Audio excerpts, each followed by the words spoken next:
tires by the end of this one as this is winding down. We've got 15 laps to go, and look at Allgaier closing on the 2 of Elliott Sadler. Yeah, we picked the wrong lap to show the speed decline as we were building him up, but the last 2 laps he has been the fastest car on the racetrack. Yeah, down to 1.3 seconds now behind the leader. He is running a 32.1. The race leader is 32.5. Here we go. Let's try it again. Hey, made us look good that They race. did it that time. It's down to 1.1 behind Carl Edwards, and you can see these closed right up behind Elliott Sadler. We have a total of 13 cars on the lead lap. There's Jimmy Elledge. I talked to some of those guys earlier yesterday. They said that they get about 5 miles per gallon on all of these Turner cars, and that should put them right at the edge of making it here. And that's probably allowed him to run harder than these first 2 cars of Elliott Sadler and Carl Edwards and make up all of this ground. We saw Stephen Wallace. He has just gone a lap down in 14th position. The next car to go a lap down will be Danica Patrick in 13th. She is 26 seconds behind the race lead. And remember, they're lapping at about 32 seconds a lap. Look at Eric Almirola going around Kevin Harvick. Almirola has moved into 6th. What are you hearing, Doc?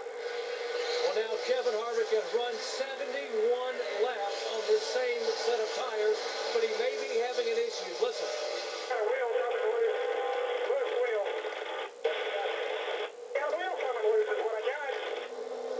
So they will call him in, and he will come down pit road and make a stop under green. They were saving 1 set of tires for a final yellow flag. They have not done the yellow, and he has to pit because of a loose wheel. Kevin hoping the strategy was working his way, but has not done tonight. On pit road, left side tires going on, final set under green, and his shot at winning is gone. So if KHI is going to win this race, it's in the lap of Elliott Sadler. He is about a half a second behind Carl Edwards, and the laps are winding down. And he's got a bigger issue right now, right behind him. Here comes Justin Allgaier. That's Jeremy Clements if they're going around. Let's get an update on the 31. How about it, Vince?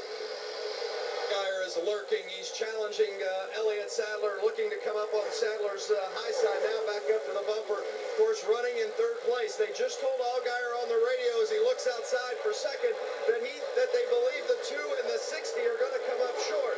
So the big question is, as Allgaier goes around on the high side, can he make it to the finish line? Well, when they went back green, the computer said they would be 1 lap short. You can see he hasn't let up a bit. Justin Allgaier has moved in to 2nd place. 10 laps to go. It's now Edwards, Allgaier, Sadler, then 3 more seconds back to Brian Scott, who's got a great run going in 4th, and Trevor Bayne in 5th. What a comeback for Bayne this has been. There you see Brian Scott in the 11.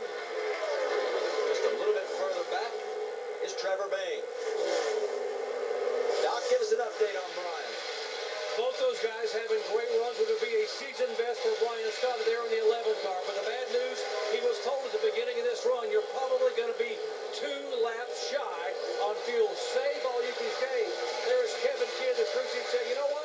We're going to roll the dice. Save fuel. We might be able to make it.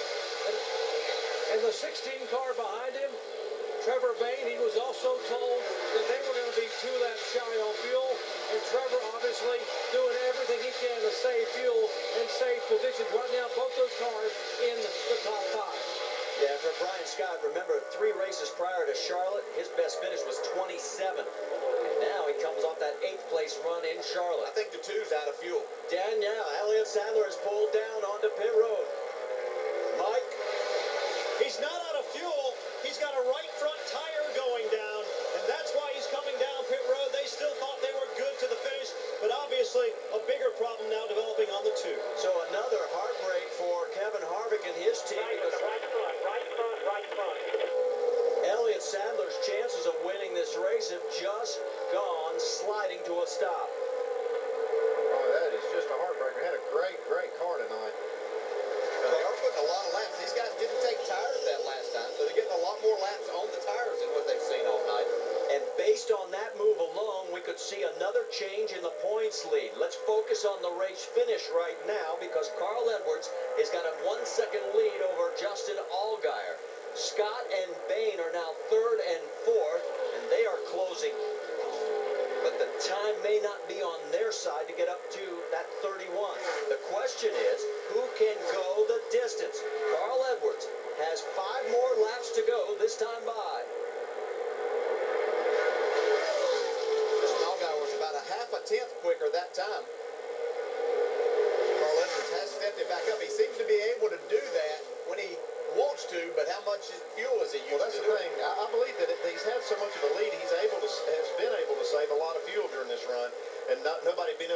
pressure on. Right now, he does see that red car in his mirror, and he has to run harder.